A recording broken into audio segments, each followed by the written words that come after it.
it's always been just a bit off for me that everything seems so separate. Or, you know, some people are just, it's about their personal agenda, when really for the greater good.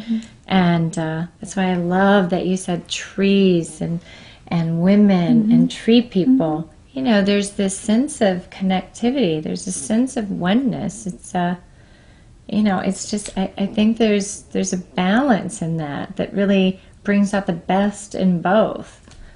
Well, tree people, I think of, they were the words that came to me to try to understand how some people could treat a tree. And I mean, the whole book came out of my homeowners association voting to cut down a beautiful tree in front of my house because it was on Commons property. They could. And as we made an effort to save the tree or to cut it down to the tree, it was interesting to me to see how there really was a difference between what I call tree people and not tree people. And then I started to think about what is the difference. And it happened that after putting up a fight up to a point, I told you I was an introverted activist, so the idea of tying myself to the tree. You needed that girl that was up in the tree. I didn't have one. So then I went to the UN Commission on the Status of Women and gave up the fight, and the tree was cut down while I was at the UN CSW. And I began to realize that when you treat a tree as property, as I was learning how girls are treated as property in trafficking, yeah, that it is when you treat a living thing as something you're not related to it's your property and your right over, the right to have power over, that things go bad. That the tree person is somebody who really has a connection to earth and growing things and can imagine how it would be to have your child not have enough food to eat somewhere else. It's again this capacity to imagine and have empathy that's a really big deal. Because we do look after things we love, and if we could just extend our hearts further, extend our love out. And one of the things is that this business about genderizing, saying men are like this, women are like that, is mostly true, but it also is often limited by culture that requires that the categories split into these two very different things. So when you start, as I did, thinking about archetypes, and it wasn't just goddesses in every woman, it was gods in every man. Yeah. It's like there are women who are like you were, where your vision from the sky, you're not an earth, neither am I really, I'm an earth mother. I was a great sky mother. And that I could look after what my kids needed and make really good decisions and help them to go to the right camp that was, you know, as actually was a earthy kind of camp. But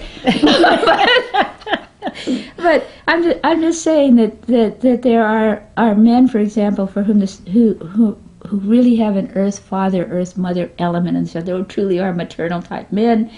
And there are sky women who have the overview, and therefore it's like the talents of men and women should be allowed to be developed.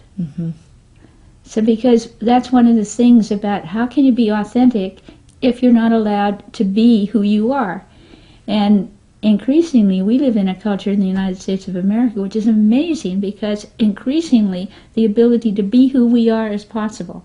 And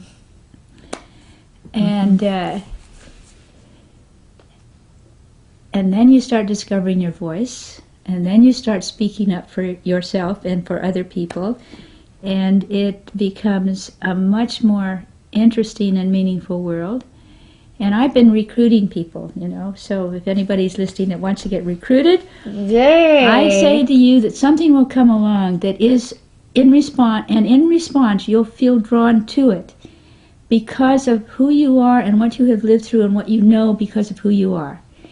And I call it an assignment that comes along that has your name on it. You do not have to accept it. You have to make a free choice. And I'm saying, you can recognize it by being able to answer three things that only you can answer. The first is it meaningful to you? Secondly, will it be fun?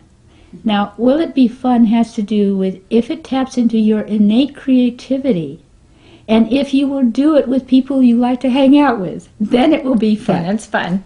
Okay. And the third is it motivated by love?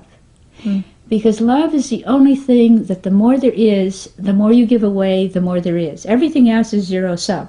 But love. That's beautiful.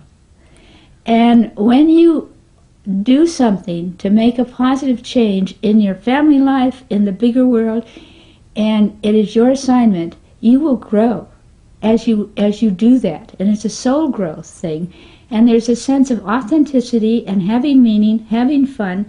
And it's not to say it won't be work. Because, you know, when you take on something that is your passion, it can be work. But it's work that feels good. Yeah. Oh, wow. That's just wonderful. And I just am so happy to have you here today. And I want to say, you know, everything you've said is exactly what I've experienced with the transformational women.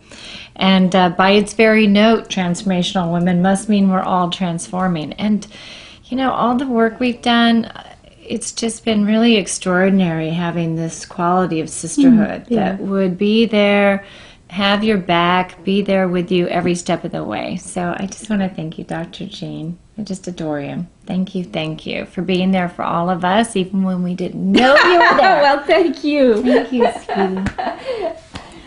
You see, it is fun. It is fun. Yes, it's fun.